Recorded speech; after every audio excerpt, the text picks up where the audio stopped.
Baik, perkenalkan saya Inengah Widana Adiputra. Di sini saya akan menjawab soal UAS Komunikasi Bisnis dengan dosen pengampu Dr. Niputu Nikta Anggraini SEMM.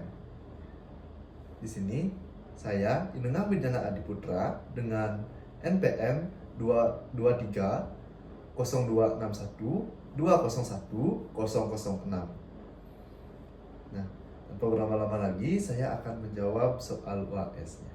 Baik, di sini soal yang nomor 1, yaitu berikut adalah sebuah contoh pesan bisnis yang ditujukan kepada pelanggan. Kepada yang terhormat pelanggan, kami minta maaf karena pengiriman Anda telat. Itu karena ada kesalahan di gudang. Kami akan kirim ulang minggu depan. Terima kasih, tim kami. Tugasnya adalah lakukan revisi lengkap terhadap pesan tersebut agar menjadi lebih profesional, sopan, jelas, dan persuasif.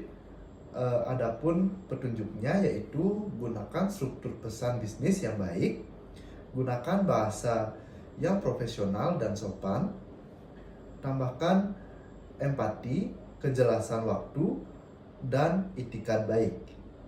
Baik, di sini saya akan menjawab pertanyaan nomor 1, yaitu revisi pesan bisnis agar lebih profesional.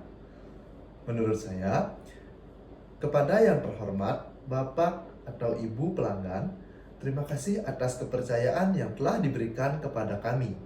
Kami mohon maaf atas keterlambatan pengiriman pesanan Anda yang disebabkan oleh kendala pada bagian gudang. Saat ini, kami sedang melakukan penanganan dan pesanan Anda akan kami kirim ulang paling lambat minggu depan. Kami berkomitmen untuk meningkatkan pelayanan agar kejadian serupa tidak terulang kembali. Terima kasih atas pengertian dan kesabaran Anda. Hormat kami, tim Customer Service. Soal yang kedua, yaitu dalam konteks bisnis internasional, komunikasi antar budaya sangat krusial. Analisis bagaimana perbedaan budaya antar Indonesia dan Jepang dapat mempengaruhi komunikasi bisnis, baik verbal maupun nonverbal. Berikut dua contoh situasi dan solusi strategis untuk menghindari miskomunikasi. Perbedaan budaya Indonesia dan Jepang sangat mempengaruhi komunikasi bisnis. Orang Indonesia cenderung lebih santai dan terbuka, sedangkan orang Jepang lebih disiplin, sopan, dan menghargai ketepatan waktu. Contoh pertama, keterlambatan saat rapat mungkin bisa dianggap biasa saja di Indonesia, tetapi di Jepang dianggap tidak profesional.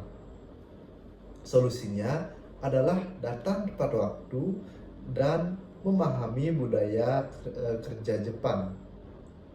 Contoh kedua, orang Jepang sering menyampaikan kritik secara tidak langsung sehingga dapat menimbulkan salah paham bagi orang Indonesia. Solusinya, memahami makna yang tersirat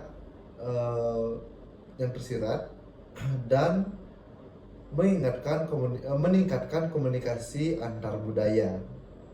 Baik, soal yang nomor 3, yaitu buatlah contoh email bisnis profesional kepada klien yang sedang mengeluhkan keterlambatan pengiriman produk.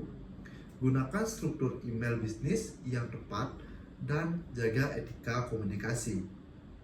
Baik, di sini saya akan menjawab soal yang nomor 3, yaitu contoh email bisnis profesional. Subjeknya, permohonan maaf atas keterlambatan pengiriman. Kepada yang terhormat, Bapak atau Ibu klien, kami mohon maaf atas keterlambatan pengiriman produk pesanan Anda yang disebabkan oleh kendala distribusi di gudang kami. Saat ini, tim kami sedang melakukan proses penanganan, dan produk akan segera dikirim paling lambat minggu depan. Kami akan terus memberikan informasi tentang status pengiriman pesanan Anda. Terima kasih atas pengertian dan kerjasamanya. Hormat kami, tim Customer Service. Soal yang keempat, yaitu sebutkan dan jelaskan 4 hambatan komunikasi dalam bisnis beserta contoh nyata dari dunia kerja. Bagaimana strategi untuk mengatasi masing-masing hambatan tersebut? Baik, di sini saya akan menjawab pertanyaan yang nomor 4, yaitu hambatan komunikasi dalam bisnis. Hambatan komunikasi dapat mengganggu pekerjaan perusahaan jika tidak segera diatasi. Oleh karena itu, perusahaan perlu membangun komunikasi yang jelas, terbuka, dan efektif agar tujuan perusahaan dapat tercapai dengan baik. Berikut adalah beberapa hambatan komunikasi beserta contoh dan solusinya. Yang pertama yaitu hambatan perbedaan bahasa.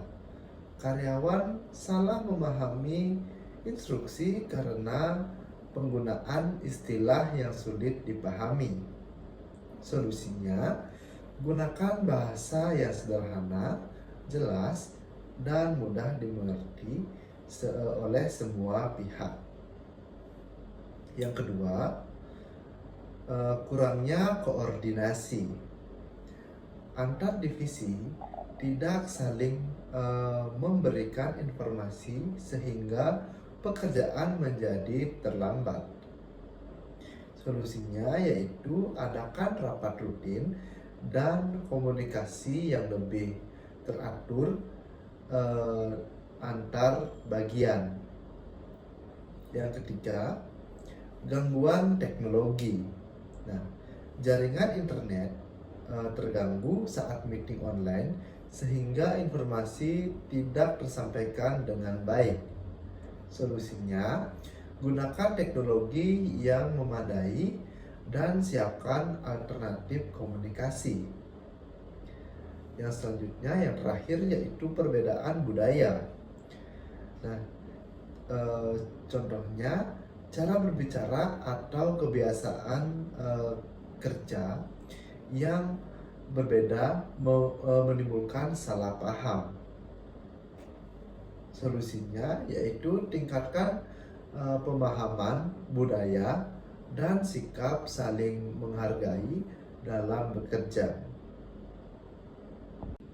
Soal yang kelima, jelaskan pengertian komunikasi bisnis dan peran strategisnya dalam organisasi modern.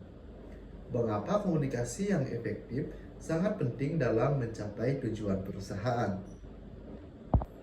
Baik, di sini saya akan menjawab soal yang nomor 5, yaitu pengertian dan peran strategis komunikasi bisnis.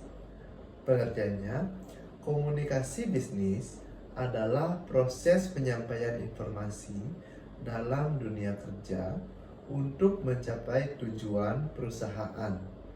Komunikasi bisnis dapat dilakukan secara lisan, tertulis, maupun melalui media digital. Komunikasi bisnis memiliki peran penting dalam membangun kerjasama antar karyawan, meningkatkan koordinasi pekerjaan, menjaga hubungan baik dengan pelanggan, serta membantu proses pengambilan keputusan dalam perusahaan.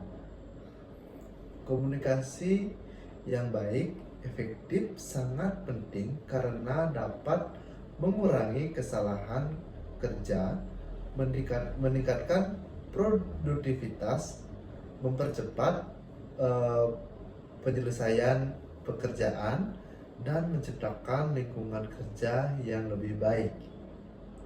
Selain itu, komunikasi yang baik juga dapat meningkatkan citra perusahaan dan kepercayaan pelanggan. Dengan komunikasi bisnis yang efektif, perusahaan dapat menjalankan kegiatan operasional dengan lebih lancar dan mencapai tujuan perusahaan secara maksimal. Baik, sekian jawaban yang bisa saya sampaikan. Untuk waktunya saya ucapkan terima kasih.